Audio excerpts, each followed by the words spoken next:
మల్లన్నకు Congress big shock ఇచ్చింది. Party ప్రభుత్వానికి వ్యతిరేకంగా మాట్లాడినందుకు ఆయన పార్టీ నుంచి సస్పెండ్ చేసింది.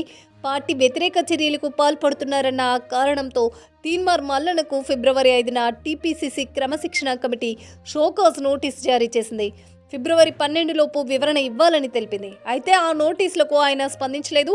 ఈ నేపథ్యంలో పార్టీ నుంచి సస్పెండ్ చేస్తూ క్రమశిక్షణ కమిటీ చైర్మన్ డాక్టర్ చిన్నారెడ్డి ఉత్తర్వులు జారీ చేశారు. కాగా కులగణన విషయంలో ప్రభుత్వంపై మల్లన్న విమర్శలు గుప్పించారు. ప్రభుత్వం చేసిన కులగణన తప్పుల తడకగా ఉందని ఆరోపించారు. ఓసీలను పెంచి బీసీలను తగ్గించారంటూ కులగణన పత్రాలను తగలబెట్టారు. ఈ అంశం విపక్షాలకు అస్త్రంగా మారింది. ఈ నేపథ్యంలో కాంగ్రెస్ క్రమశిక్షణ కమిటీ ఆయనకు నోటీసులు జారీ చేయగా ఆయన ఎటువంటి సమాధానం ఇవ్వకపోవడంతో వేటు పడింది.